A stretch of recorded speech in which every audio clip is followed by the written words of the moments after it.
Mesdames et messieurs, bonjour. Merci de nous rejoindre sur RTI 1. Il est 13 h. Voici les titres de votre édition.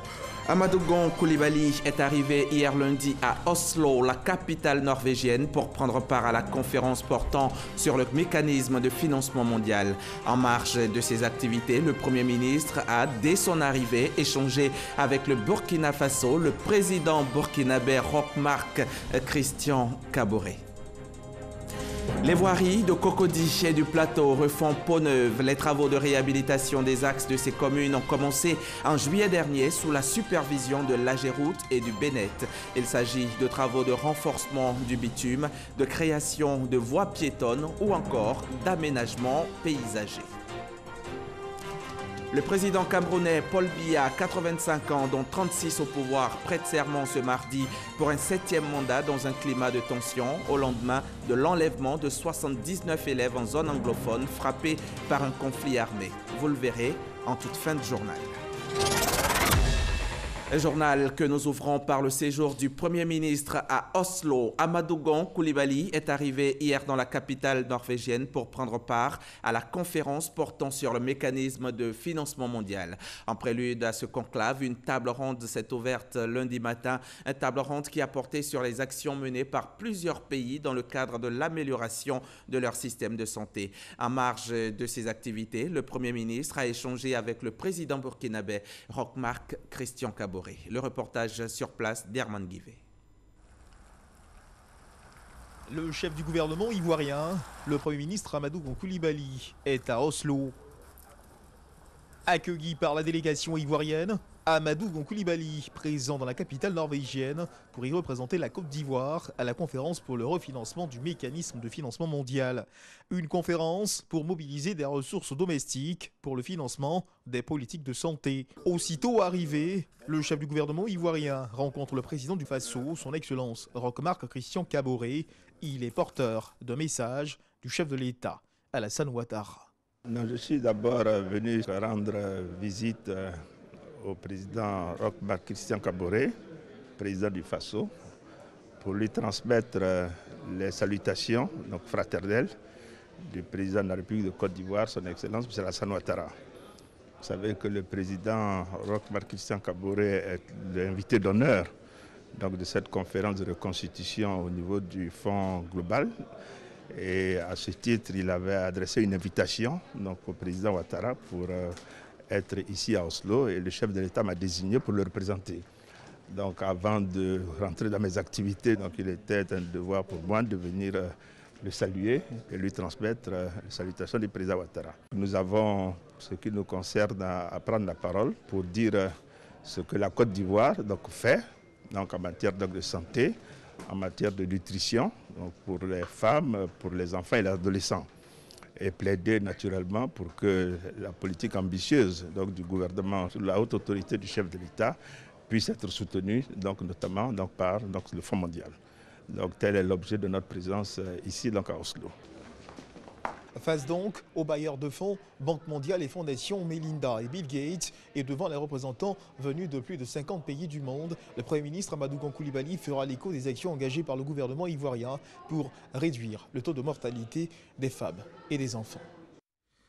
Ici à Abidjan, le ministre de l'Enseignement supérieur et de la Recherche scientifique a ouvert lundi soir le Forum des organismes africains de la recherche scientifique. C'est une rencontre internationale d'environ 200 chercheurs et bailleurs de fonds. Il s'agit pour le programme d'appui stratégique à la recherche scientifique de faire progresser le taux de 2% de part de l'Afrique dans les résultats de la recherche scientifique mondiale. Cela passe par la maîtrise du système de financement. Ce forum va durer 5 jours avec un programme axé sur des rencontres B2B, des signatures de conventions, un symposium sur l'énergie solaire et une distinction des meilleures jeunes filles exerçant dans des filières scientifiques. Pour le ministre Abdallah Albert Mabry-Touaqueux, c'est une réelle opportunité pour la Côte d'Ivoire qui accorde une importance particulière à la recherche. Je vous propose de l'écouter.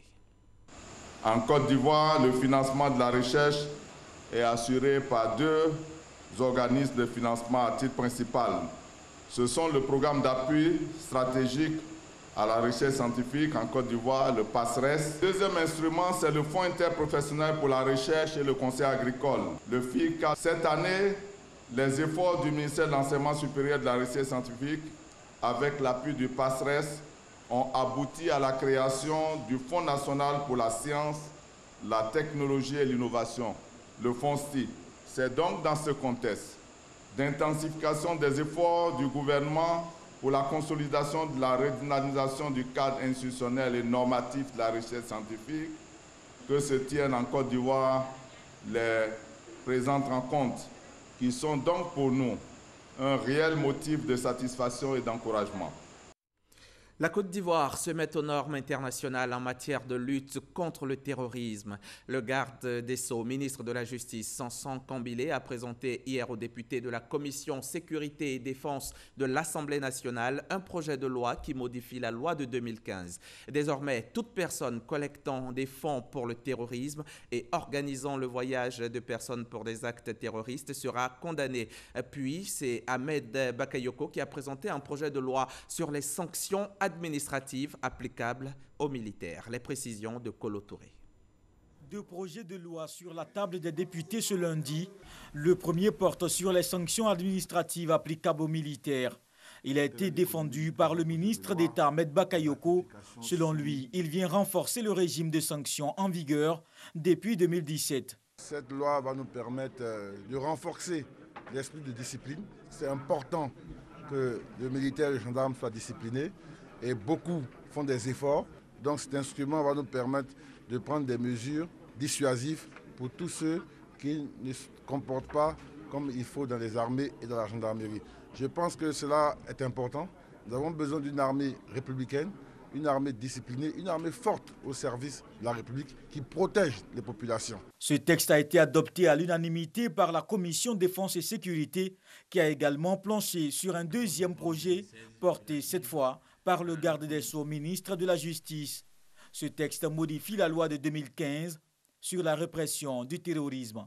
La résolution 2253, tout en réaffirmant les initiatives internationales relatives à la lutte contre le terrorisme et son financement, aborde la problématique du financement et de l'organisation des voyages de personnes qui se rendent dans un état autre que leur état de résidence dont elles sont les nationaux, dans le dessein de commettre, d'organiser ou de préparer des actes de terrorisme ou afin d'y participer ou de dissiper ou de recevoir un entraînement au terrorisme ou de participer à d'autres activités qui facilitent ces actes, y compris le recrutement. Selon l'article introduit dans la loi de 2015, il est prévu une peine d'emprisonnement de 5 à 10 ans et une amende de 300 000 à 3 millions de francs CFA. L'amende est portée au quintuple pour les personnes morales. Parlons à présent développement urbain. Après le séminaire d'appropriation des attributions et missions du ministère de la Ville, François Albert Amicha multiplie les rencontres. Cette semaine, le ministre de la Ville a eu des séances de travail avec ses collègues en charge de la construction, du logement et du plan. L'objectif étant de s'accorder sur la gestion des attributions communes. Les précisions d'Alexis Ouedraogo. L'urbanisme, la construction et le logement sont les trois principales exigences d'une ville. François Albert Amicha, responsable du nouveau ministère de la Ville, rend visite à ses collègues, notamment celui du logement. Une rencontre pour poser les bases de coopération. Depuis, on peut dire, une quinzaine d'années, il y a eu un laisser-aller à ce niveau-là. Alors que, de mon point de vue, ce qui fait la beauté d'un cadre urbain, ce qui fait la beauté d'une ville, quand on arrive souvent de l'étranger, on dit j'ai visité telle ville, c'est une très belle ville, etc. C'est l'urbanisme. Deuxième rendez-vous, c'est au ministère du Plan et du Développement que la ville s'invite, un tête-à-tête au terme duquel les deux membres du gouvernement disent leur volonté de mutualiser leurs efforts pour la planification urbaine. La planification urbaine est une exigence pour nos gestionnaires de cités. Nous procédons actuellement au renouvellement des mandats municipaux. Bientôt de nouvelles équipes vont s'installer et il est bon que, en liaison avec le ministère de l'Intérieur et vous-même, nous puissions rencontrer les nouveaux élus pour leur dire les attentes du gouvernement en matière de planification. Mieux, ils mettent sur place une plateforme de travail et de suivi des différents projets. Le ministre de la Ville devrait entreprendre la même démarche auprès d'autres ministères en vue d'une gestion efficace et participative des villes.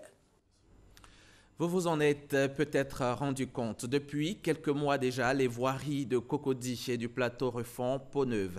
Les travaux de réhabilitation des axes de ces communes ont commencé en juillet dernier sous la supervision de l'AGEROUTE et du BNET. Ici, ce sont les travaux de renforcement du bitume et là, la création de voies piétonnes ou encore des aménagements paysagers. Et Jean-Luc Gbangbo est allé faire le constat pour vous. Jeudi 1er novembre. Pas de férié pour les travailleurs de ce chantier en plein cœur du plateau. Sous la supervision de leur chef de chantier, ils s'échinent à redonner vie au jardin de la place de la République. Ici, on est au début du chantier. C'est le chantier parcours officiel qui consiste à un aménagement paysager, travaux routiers et travaux de VRD. Donc là, comme vous voyez, on est en train d'aménager l'espace vert du rond-point. On va changer selon le projet. Et on a aménagé l'accotement, on l'a embelli. Et pareil, la route, on a réhabilité. Ce chantier sera livré le mois prochain. Il fait partie d'un vaste projet qui consiste non seulement à renforcer la voirie, mais également à assurer la mobilité piétonne en créant des trottoirs en pavé et à faire des aménagements paysagers dans les communes du Plateau et de Cocody, initié depuis le 1er juillet 2018 par l'agence de gestion des routes AGEROUTE. Il faut savoir que ces travaux dans ces deux communes-là ont une durée de vie de 10 mois. Aujourd'hui, nous avons un taux d'exécution de 40% contre un délai consommé de 30%. Donc je peux dire que les travaux avancent. Les travaux ont commencé le 1er du mois de juillet. Et normalement, les travaux doivent finir en avril 2019. Plusieurs opérations d'entretien routier ont démarré en octobre 2017 dans la ville d'Abidjan. Certains sont achevés, comme ici au carrefour La Vie, à Cocody, à l'intersection entre les boulevards Mitterrand et Martyr. Le chantier était fortement dégradé, donc on a décaissé la partie. On l'a remplacé par de la gare bitume et enfin on est venu mettre la couche de roulement dessus qui est du bébé. Et donc on a fait par section parce que la section suivante a été reprise depuis 2011. Donc elle est encore en bon état. Il s'agit du carrefour La Vie jusqu'à l'école de gendarmerie. Et donc on n'a pas eu besoin de toucher à cette section-là. En ce qui concerne la qualité des travaux, il faut dire qu'il y a le LBTP qui nous accompagne et qui fait les tests, qui fait des prélèvements. Et donc nous sommes là pour regarder en fait ce qui se fait et puis gérer la partie quantité des travaux. Dans le jargon des travaux routiers, on parle de rechargement qui est en fait un renouvellement de la couche de revêtement du bitume. C'est cette opération qui est en cours sur le boulevard Mitterrand. Mais pour voir les travaux, il faut attendre 22 heures. Des dispositions particulières accompagnent leur réalisation. Il y a des dispositions particulières en termes de sécurité. Il faut déjà faire la sécurité avant d'entreprendre les travaux. Cette voie, elle est beaucoup empruntée par les usagers. Donc il faut mettre la sécurité en place pour ne pas qu'on ait un conflit de trafic. Les usagers, tout en saluant ces travaux, se sont accommodés aux dispositifs mis en place pour préserver une partie de la circulation. Quand ils travaillent la nuit comme ça, c'est bien sécurité. Non, sinon, on voit ça, c'est bien pour nous. Si la route est bien propre, tu vois, les embouteillages, ça va diminuer. Voilà, si la route est bien aussi, tu vas voir les accidents aussi, ça va diminuer. C'est une très bonne chose, très bonne chose. Ça améliore l'état de nos véhicules, ça améliore aussi la qualité de circulation, la qualité de vie. Donc je pense que c'est bien. En tout cas, on sent du professionnalisme. L'ensemble de l'opération de réhabilitation de la voirie dans les communes du Plateau et Cocody coûtera environ 6 milliards de francs CFA. En termes de résultats, c'est environ 200 km de voirie sur toute la ville d'Abidjan qui ont été traités depuis 2017.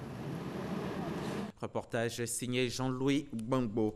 Outils et méthodologies d'inspection et d'audit. Ce sont là des modules de formation des agents de l'inspection générale. Ils sont une 60aine à en bénéficier. La session a démarré lundi. Elle s'adresse à toutes les ressources impliquées dans le contrôle des affaires de l'État et vise à renforcer les capacités de ces acteurs en vue d'une meilleure efficacité de la gouvernance publique. Lanciné Bakayoko. Ils sont au nombre de 60, tous issus du corps des inspecteurs généraux et inspecteurs des ministères, à suivre cette formation de 6 mois sur les outils d'inspection et d'audit. Ils visent plus précisément à mieux comprendre les notions, les principes, les référentiels, les modalités et les implications du contrôle interne et du management des risques.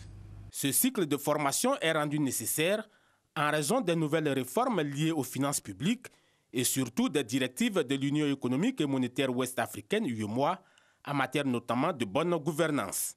L'inspecteur général d'État s'est engagé à doter l'ensemble des acteurs de contrôle de solides connaissances des normes référentielles, ce qui requiert certainement la maîtrise des outils d'inspection et d'audit, leur évolution et surtout les bonnes pratiques opérationnelles. Ces bonnes pratiques opérationnelles à maîtriser concernent par ailleurs l'inspection, l'audit interne et la lutte contre la fraude.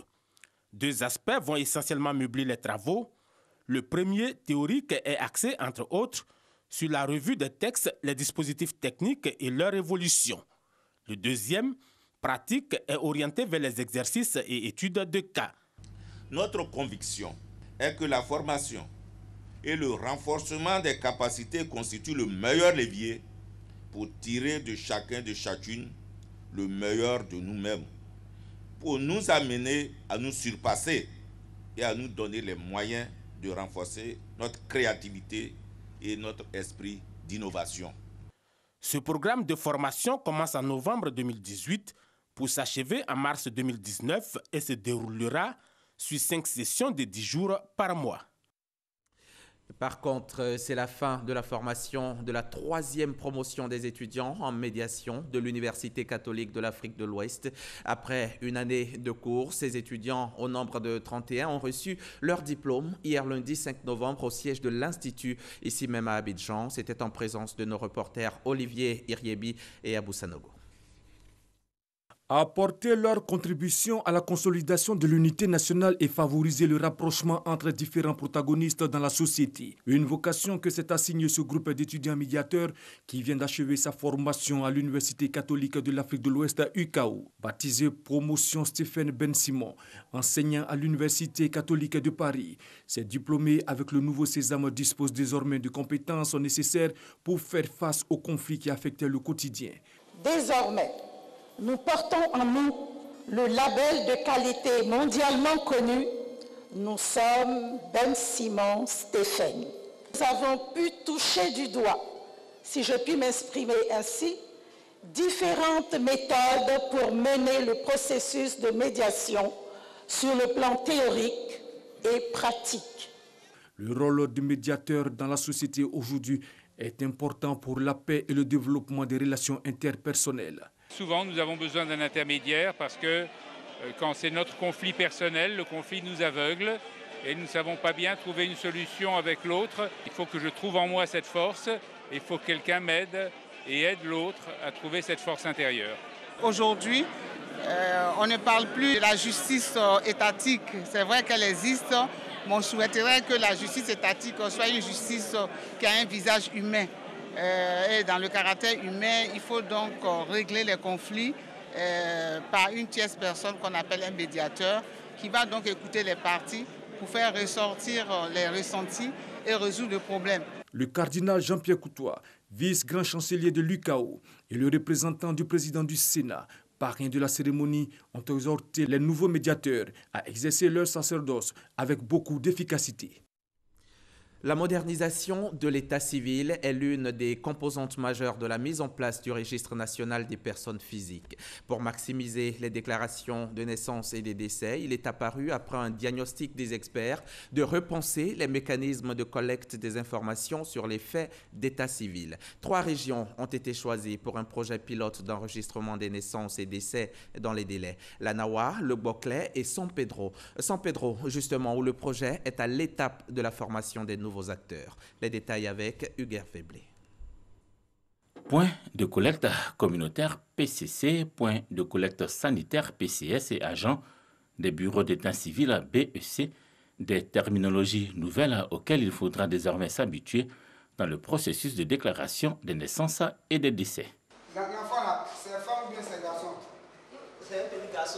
À San Pedro et Tabou, l'Office national d'identification, ONI, a réuni ses nouveaux agents de la région de San Pedro. Il leur a été expliqué l'articulation du projet, évoqué également le logiciel qui accompagne le projet. Toutes les données que vous allez collecter vont être transférés au niveau des bureaux d'état civil. Et à ce niveau-là, il y a des ordinateurs et un logiciel.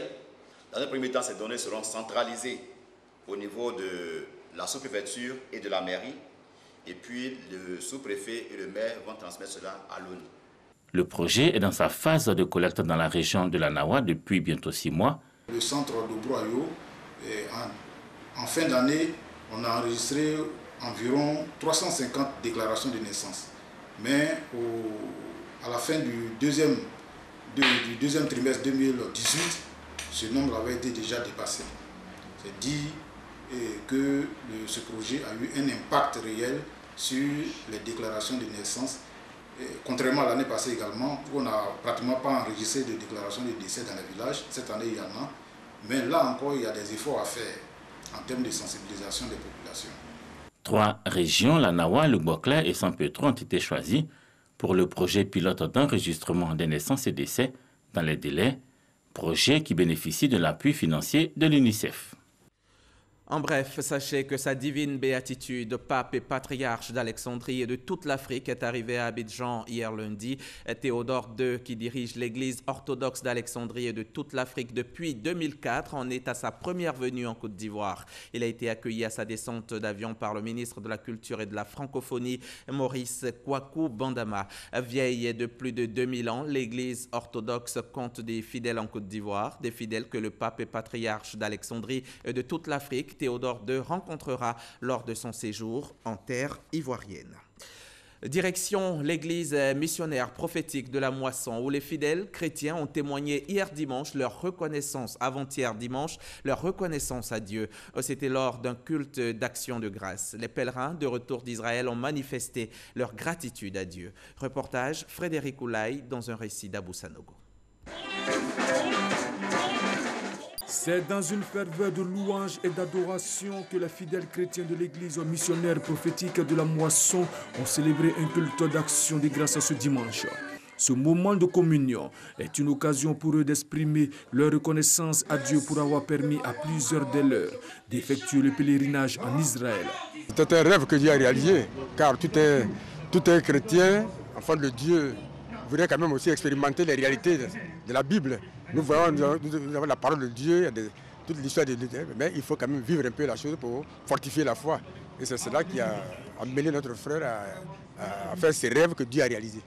Aller en pèlerinage en Israël apparaît comme un rêve pour tout chrétien.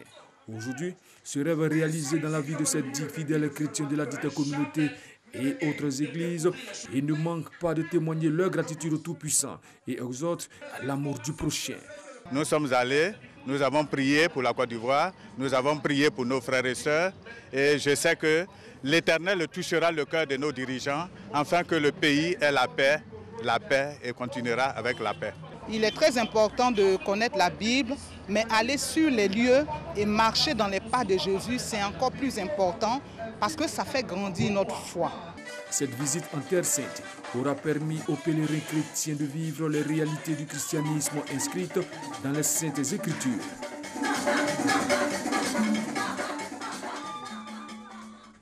Il va peut-être falloir initier des séances de prière contre les incendies en Côte d'Ivoire parce qu'il y en a eu encore un malheureusement. Cette fois, c'est à Marcory Sikoji. Le feu a dévasté une habitation et plusieurs chambres d'un hôtel de la commune. C'était hier lundi autour de 18h. Selon les témoins, un court-circuit serait à l'origine du départ du feu, laissant ainsi une famille sans toit aujourd'hui. Des dégâts matériels uniquement sont enregistrés cette fois, cela grâce aux nombreux volontaires et aux sapeurs-pompiers militaires qui ont réussi à empêcher la propagation des flammes. Le constat de Franck Quadio.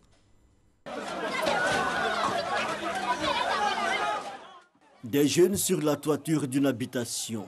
Ils tentent d'éteindre des flammes. Il est presque 19h. Nous sommes le lundi 5 novembre.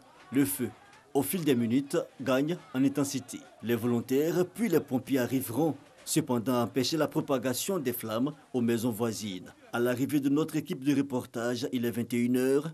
Un triste décor s'offre à nous. Tout est parti en fumée dans cette concession. J'étais couché dans le divan au salon ici avec ma petite fille. À un moment, j'ai vu beaucoup de fumée. Je l'ai soulevé, on a couru. la suite, on n'a rien pu sauver.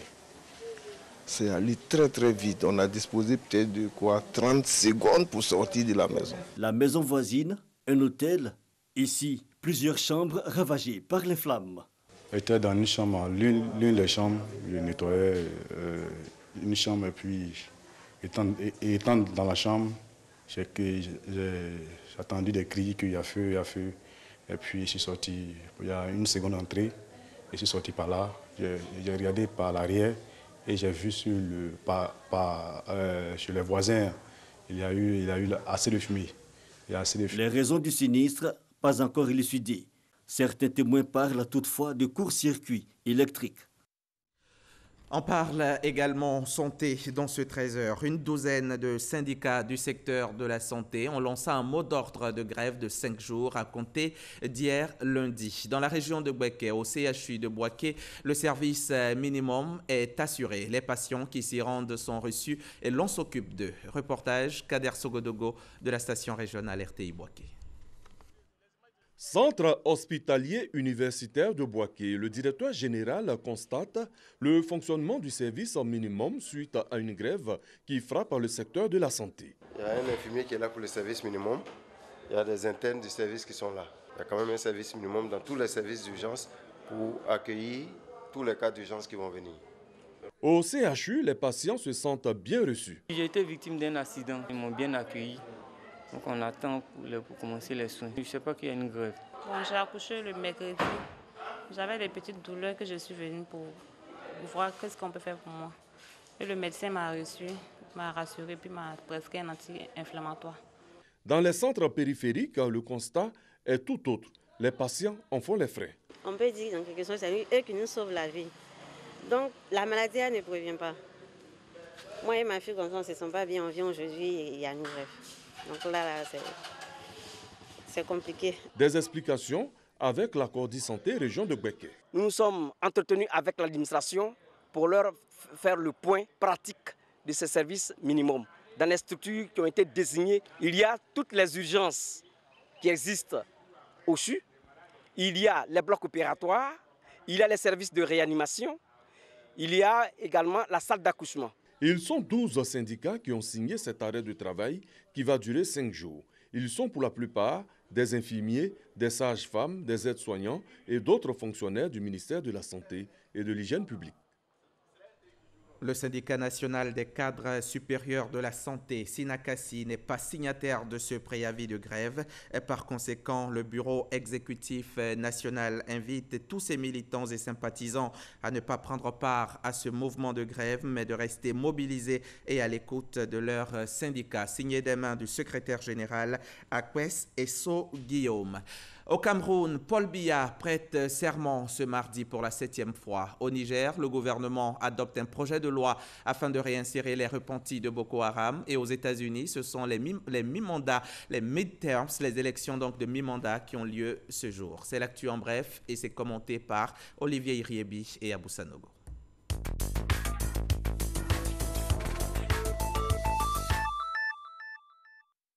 Paul Biya, déclaré vainqueur de l'élection présidentielle au Cameroun avec 71,28% de voix, investi ce mardi à l'Assemblée nationale pour un 7e mandat.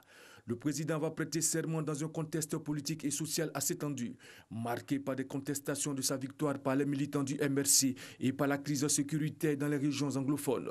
Dans la nuit du 4 au 5 novembre, 82 personnes, dont 79 élèves, majoritairement des garçons, ont été enlevés dans leur dortoir par des hommes armés non identifiés à Bamenda, chef-lieu de la région anglophone.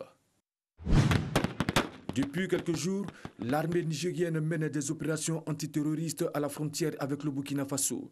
L'objectif est de démanteler des cellules terroristes installées dans le parc du W entre le Niger, le Burkina et le Bénin. Avec ces assauts de l'armée, l'insécurité s'est déplacée à l'est du Burkina, où plusieurs attaques et des enlèvements ont lieu. Cette grande zone forestière frontalière située dans le sud du pays est un couloir de trafic et de banditisme depuis des années.